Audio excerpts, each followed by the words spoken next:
Ini hanya opini arus bawah, opini dari masyarakat kebanyakan.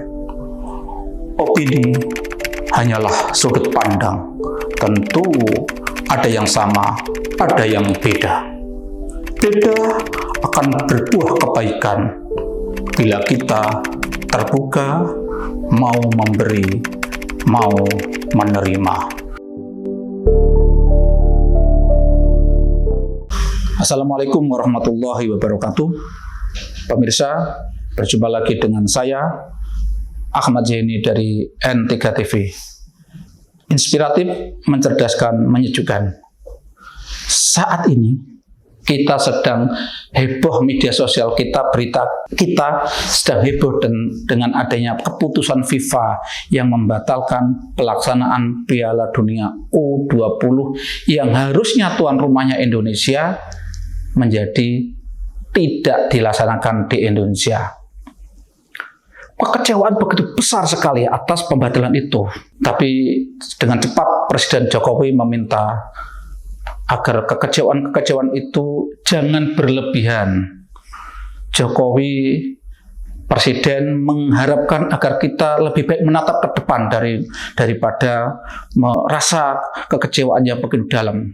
Yang penting Presiden mengatakan bahwa Indonesia sudah berusaha sekuat tenaga, tapi hasilnya seperti itu. Kedua, Presiden meminta agar satu dan lainnya tidak menyalahkan. Ini harapan Presiden, tapi faktanya orang netizen sudah kadung membuli, sudah kadung menyalahkan. Namanya salah satunya adalah Ganjar Pranowo, Gubernur Jawa Tengah, yang daerahnya awalnya akan ditempati yaitu Solo. Ganjar memang sebelumnya mengatakan keberatan dengan adanya tim itu dari Israel. Jadi bukan menolak Piala Dunianya, tapi adanya tim Israel yang akan main itu. Sehingga orang yang kecewa bahwa akhirnya pelaksanaan itu dibatalkan, itu pelampiasannya kepada Ganjar. Nah, akhirnya seakan-akan Ganjar yang selama ini itu elektabilitasnya sudah sedemikian tinggi dan paling tinggi di antara calon-calon presiden yang lain, itu seakan-akan dikhawatirkan turun. Sehingga pendukung Ganjar begitu khawatir, begitu cemas. Sehingga mereka sampai mengatakan bahwa Ganjar memang dikorbankan dan seterusnya dan seterusnya. Oke, pemirsa, saya tidak akan bicara yang tentang bolanya, tidak akan membicarakan tentang efek kerugian dari pembatalan itu. Saya hari ini hanya akan fokus kepada Ganjar dan PDIP. Benarkah kejadian ini menjadi titik kerugian bagi Ganjar sebagai salah satu kandidat calon presiden? Saya mungkin sedikit berbeda dengan yang lain. Justru menurut saya bisa jadi ini peluang Ganjar semakin besar. Ini semoga ini informasi saya, analisa saya ini semoga menjadi pelipur bagi pendukung Ganjar yang kemarin agak cemas luar biasa itu. Di mana logikanya? Karena logika itu saya tarik karena apa? Karena Sekjen PDIP Hasto Kristianto itu memberikan pernyataan pers bahwa dia mengatakan sikap yang diambil oleh Ganjar sebagai gubernur Jawa Tengah dan juga kader PDIP, sikap yang diambil oleh Iwayan Koster sebagai gubernur Bali, itu ternyata atas instruksi partai yang dalam hal ini kita tentu tahu, ya instruksi Ketua Umum PDIP, Ibu Megawati Soekarno Putri. Maka logika yang disampaikan Ganjar kan mengatakan bahwa dulu Bung Karno dan seterusnya, rujukannya kan Bung Karno. Ini menunjukkan bahwa kita bisa terkonfirmasi bahwa memang perintah itu datangnya dari Ibu Mega. Lah, di sini kita kan tahu selama ini memang betul elektabilitas Ganjar itu sangat tinggi melebihi yang lain.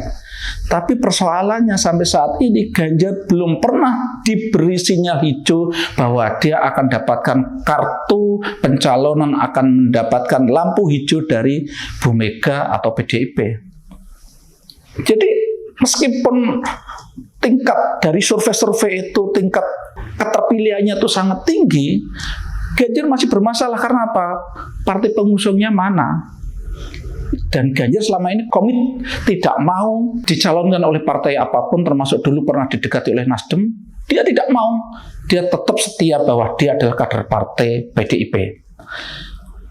Ini satu poin. Nah, sekarang ini dengan Ganjar bersikap kaitannya dengan tim Israel ini, bisa jadi poin baru lagi bagi Ganjar. Karena apa? Kalau Ganjar itu berpikir tentang elektabilitas dia, bisa jadi dia pikir-pikir untuk mengeluarkan statement itu, menolak kedatangan tim Israel itu. Karena itu tidak akan berdampak jauh.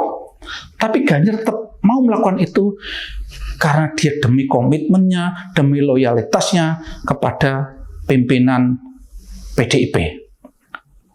Maka dari itu bisa jadi ini kredit poin baru bagi dia. Maka Sekjen PDIP juga mengatakan kalau sekarang Ganjar ini dihujat oleh netizen, itu bagi dia itu ya ujian bagi Ganjar sebagai pimpinan atau pemimpin.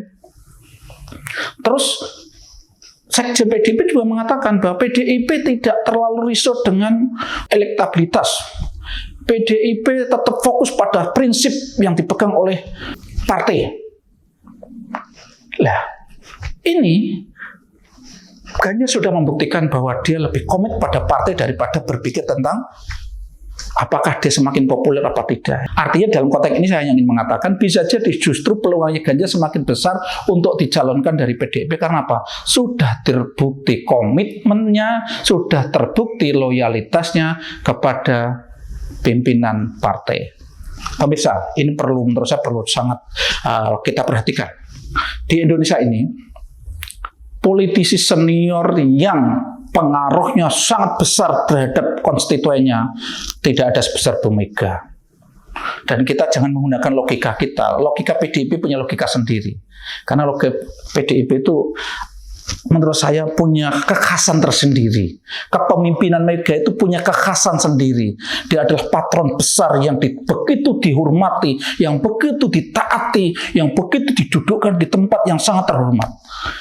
Artinya apa? Meskipun sekarang kita geger, elektabilitas Ganjar mungkin sedikit mengalami gangguan. Misalnya, kalau suatu ketika Mega tetap kekeh mencalonkan Ganjar, memberikan lampu hijau kepada Ganjar untuk dicalonkan sebagai calon presiden dari PDIP, dan Mega all out untuk mengatakan bahwa Ganjar adalah calonnya dia, saya yakin Presiden Jokowi pun sebagai kader PDIP akan dengan serta-merta membackup Ganjar kembali.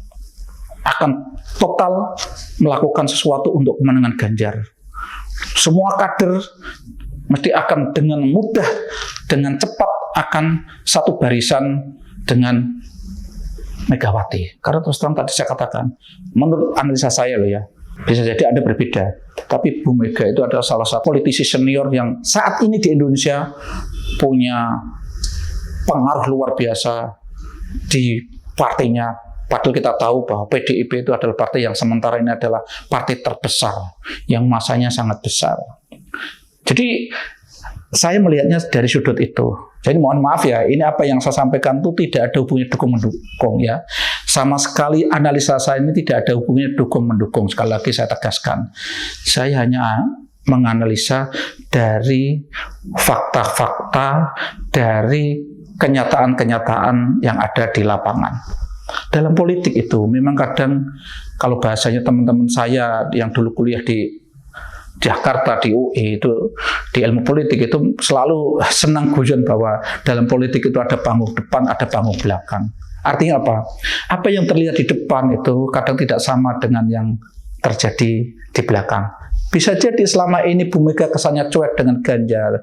Bisa jadi kesannya Ganjar selama ini itu dimusuhi. Bisa jadi belum tentu yang ada di baliknya. Bisa jadi itu adalah bagian dari strategi. Bagian dari ujian yang memang dilakukan di internal sana. Kita nggak tahu. Tapi artinya sampai sejauh ini saya melihat Ganjar lolos ujian dalam konteks ujian tentang komitmennya, tentang loyalitasnya kepada pimpinan di partainya.